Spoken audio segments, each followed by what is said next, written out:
भारत में जाति व्यवस्था का सवाल सिर्फ सामाजिक नहीं है।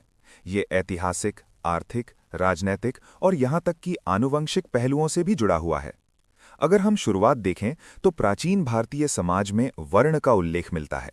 सिद्धांत रूप में वर्ण को गुण और कर्म पर आधारित बताया गया, यानी व्यक्ति की योग्यता, स्वभाव और कार्य के आधार पर समाज का विभाजन। इसे एक तरह का फंक्शनल डिवीजन ऑफ लेबर समझा जा सकता है, जहां समाज के अलग अलग कार्य अलग अलग समूहों में बांटे गए। लेकिन समय के साथ ये लचीली व्यवस्था बदलने लगी। कर्म आधारित पहचान धीरे धीरे जन्म आधारित पहचान में बदल गई, यानी अब व्यक्ति का पेशा, सामाजिक दर्जा और सीमाएं उसके जन्म से तय होने लगी। यहीं से सामाजिक कठोरता शुरू होती है। समाजशास्त्र में इसे सोशल स्ट्रैटिफिकेशन कहा जाता है। हर समाज में किसी न किसी रूप में वर्ग विभाजन होता है। मिस्र, यूरोप, चीन हर जगह सामाजिक स्तर रहे हैं, लेकिन भारत में ये विभाजन हजारों स्थानीय जातियों के जाल में बदल गया, जिसे हम जाति व्यवस्था के रूप में जानते हैं। अब इसका एक वैज्ञानिक पहलू भी है।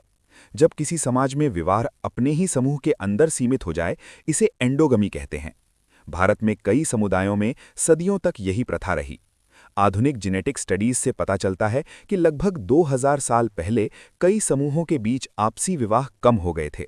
इससे जेनेटिक आइसोलेशन बढ़ी, यानी अलग अलग समूह जैविक रूप से भी अलग होते गए। इसका मतलब ये है कि जाति केवल सामाजिक पहचान नहीं रही, बल्कि उसका प्रभाव जैविक स्तर तक पहुंचा। आर्थिक दृष्टि से देखें तो जब पेशा वंशानुगत हो जाता है तो कौशल का हस्तांतरण आसान होता है। बाप से बेटे को काम सिखाना सरल हो जाता है। लेकिन इसका नुकसान ये है कि सामाजिक गतिशीलता रुक जाती है। व्यक्ति अपनी प्रतिभा के अनुसार ऊपर या नीचे नहीं जा पाता।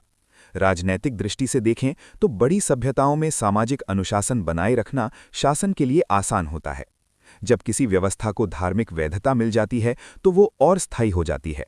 यहीं जाति व्यवस्था सामाजिक ढांचे से आगे बढ़कर सांस्कृतिक और मानसिक पहचान बन गई। आज प्रश्न ये है कि आधुनिक कानून और संविधान बराबरी देते हुए भी जाति क्यों बनी हुई है? इसका उत्तर मनोविज्ञान और समाजशास्त्र में मिलता है। जब कोई व्यवस्था सदियों तक चलती है तो वो लोगों की सामूहिक मानसिकता का हिस्सा बन जाती है। लोग उसे स्वाभाविक मानने लगते हैं। सोशल आइडेंटिटी थ्योरी के अनुसार लोग अपने समूह से गहरी पहचान बना लेते हैं। यही पहचान राजनीति, विवाह, सामाजिक नेटवर्क और आर्थिक अवसरों में दिखाई देती है। इसलिए जाति केवल एक कानूनी समस्या नहीं है, ये एक बहुस्तरीय संरचना है, जिसमें इतिहास, अर्थव्यवस्था, राजनीति, संस्कृति और मनोविज्ञान सब जुड़े हुए हैं। अगर हम इसे समझना चाहते हैं तो हमें इसे केवल भावनात्मक या धार्मिक बहस के रूप में नहीं, बल्कि एक जटिल सामाजिक विकास की प्रक्रिया के रूप में देखना होगा। समाधान भी बहुस्तरीय ही होगा। शिक्षा, आर्थिक अवसर, सामाजिक संपर्क और सबसे महत्वपूर्ण, मानसिकता में बदलाव। अंत में ये समझना जरूरी है कि किसी भी समाज की संरचना स्थिर नहीं होती।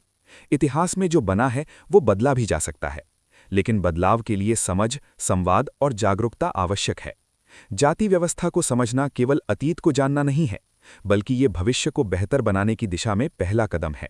जाति व्यवस्था को समझना केवल अतीत को जानना नहीं है, बल्कि ये भविष्य को बेहतर बनाने की दिशा में पहला कदम है। अगर आपको ये विश्लेषण जानकारीपूर्ण लगा हो तो वीडियो को लाइक करें, अपनी राय कमेंट में जरूर साझा करें और ऐसे ही गहराई वाले विषयों के लिए चैनल को सब्सक्राइब करें। आपका समर्थन ही हमें और बेहतर विषय लाने की प्रेरणा देता है।